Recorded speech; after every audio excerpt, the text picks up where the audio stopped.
Hi, welcome back to another episode of Multipurpose. I'm just grateful to each one of you.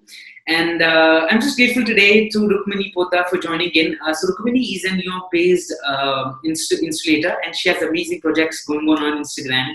And today she's joining in. I just connected with her through Instagram. Thanks, Rukmini, for joining in. Of course. Thanks so much for having me. Yeah. So first question I have to you. So can you just explain about you and what you do? Sure. I'm a graphic designer by profession. That's what I studied and that's what I do as my job. But I would say my side passion is illustration and drawing emotions. Okay. So it's something I've been doing for the last 4 or 5 years and just posting regularly on Instagram. Okay. You had an creative thing on Instagram. I think I'm following you for the past 2 months. I think Jay Shetty shared one of your posts, and I just got to your account, and then I was there. So I see you had a project called 100 Days Project. So what was it about? Yeah, so there's something called the 100-Day Project that's a global art project. So that's been done for many years by artists all over the world. Okay. And you actually don't need to be an artist to do it. The whole idea is that you choose one thing you want to do and you do it every day for 100 days or as much as possible. And it's an incredible way to tap into our creativity and to just create an abundance of work. Okay. And so I started doing that back in 2015. And I felt like it completely transformed my own artistic process. And I was so inspired by it that I told myself I would do it every year of my life as long as possible. So I just completed my 5th year and I literally just started my 6th one 2 days ago. So that's where I'm at.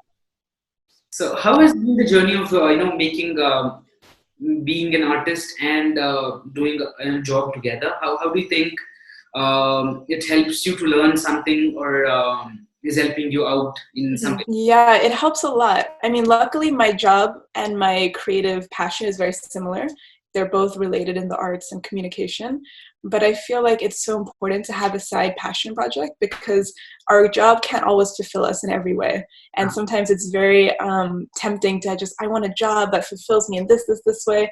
And that's not always going to happen. And it's okay if it doesn't happen. But what's important is that we try to find that creative fulfillment elsewhere and we try to find outlets for expression in other ways. So that's why I highly recommend doing things like the 100-Day Project because it taps into that place in us that is seeking to create and to just do something different and new. So what's the real motto behind having this 100-day project? And you have it in a unique way. You try to prescribe the stories of the problems we have today, and you put it in a better way. The first post I checked, I was totally overwhelmed by checking it because it was filled with so much of so much of greatness in it. So what is the motto behind creating that? Oh, thank you so much.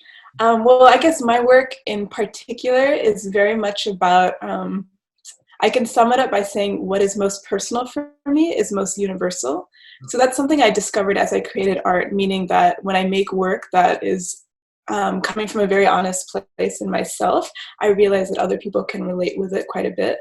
And so as I've been doing that year after year, I've been wanting to kind of be a mirror for the world. Like every one of us are going through issues and problems and we feel alone in it, but actually we're all going through the same thing together. So art is just very powerful and to be able to do that for people, to show them our inner shadows, things that we're dealing with that are very difficult in a way that is very easy to see and very digestible. So I guess that is the concept behind my work, is to create art that people, when they see, they say, oh, that's me. Like I've always felt that way. I didn't know.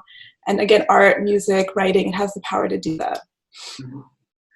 What are the problems you think you have gone through which helped you creating this beautiful art formats you have on Instagram? Yeah, good question. I wouldn't say I've gone through anything very specific or very intense, like people that I know who've gone through so many sicknesses and losses and death and cancer and depression. Luckily, touch wood, I've been blessed not to have that in my life. But I guess living day to day, it doesn't matter whether how high or how low, we have emotions and feelings. And just simple things from wanting to fit in, or even like relationships and heartbreak and things like that. They're all catalysts to feel a lot. And I feel that it allows us to introspect deeper in how we're doing. Yeah. So for my life, it was just living. It was like moving to a new city. It was relationships. It was trying to understand who I am. These simple things are all things that we go through together, and they provide the opportunity for us to unpack it a little bit. Otherwise, we go through our life blindly and we don't really take the lessons that are coming from us from every situation. Okay. And if we just train ourselves a little bit, we can see like, okay, I was hurt by someone. What am I feeling from this? What am I learning? Or, okay, I'm the fear of moving to a new city. What is that coming up for me? Or so I try to find the emotions and feelings in simple everyday moments. Okay. Even like, okay, I'm home and I'm bored right now and I don't know what the future holds. And the outside, it's a simple moment, but there's a lot happening. So I try to find the nuances inside those simple moments. Okay. So have you ever gone through racism? Yeah, it's a reality, and it's quite common to experience that kind of either racism or misunderstanding or things like that. It's interesting. I've witnessed it. I've seen it happen to other people for sure. I've seen that discrimination, whether to my friends who are African American or Asian or however.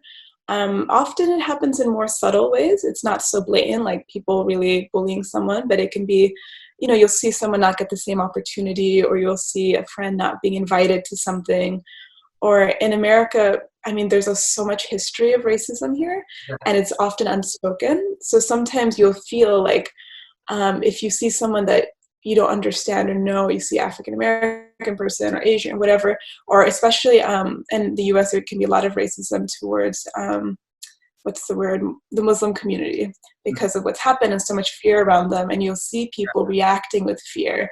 Someone will come, they'll lock their door, they won't talk. But I do believe that discrimination exists everywhere. For me, because I was born and raised in the US, I don't feel like I've experienced so much discrimination because I'm quite already adapted to the culture and society. But you feel it sometimes. You feel like an outsider, growing up differently. I felt it just with my religion, just growing up I've grown up as a Vaishnava or Hare Krishna, and in a country where maybe most of the religion is Christian or however, it can be very different to people. So sometimes you'll see people kind of being a little suspicious, like, okay, you're in a cult, or I don't understand you, or why do you use your diet like this? Why do you wear clothes like that? Yeah. So, and to different doses I've experienced it, but I feel like it comes from fear. People just really don't know, and they live in their small world. So if they see someone with different skin color, different background, their name is strange, they'll just react with fear, unfortunately. Yeah. So how do you think spirituality helps you? If you're in a hard time, how do you think spirituality helps you? Yeah, I absolutely think it does. Spirituality for me is a big part of my life. If not, my life is fully imbued in that. And I think just having a larger picture, it really helps, because so often we get stuck in our little problems and what's happening, and we feel very alone. So for me to have a greater sense of who I am in a spiritual context, like feeling that I'm a soul and not just a body, or to feel that I have a connection with divinity, to lean back and have these kinds of spiritual understandings, it is very reassuring and faith-giving for me. Okay, so as Rukmini doesn't have much time, we have to end this up. So I just have fast 5 questions for you. So you can just answer them in one word or one sentence. So best advice you ever received? Best advice. Keep going. Okay, a worst one? A worst one. Let's see.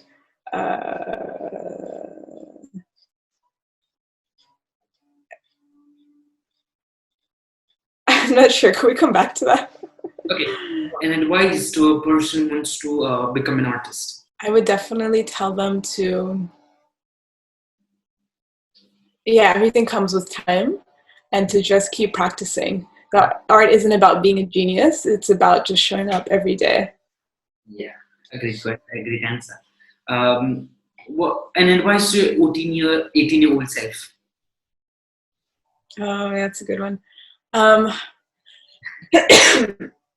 I would tell myself, to not worry so much, to not overthink, that everything will be fine and that you will always be loved and that you will always find solutions for difficult things.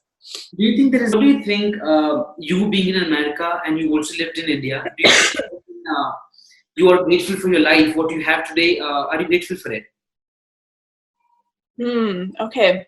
Yeah, I feel super grateful actually that I've gotten a chance to grow up in the US and have this background here and all the opportunities that come with it.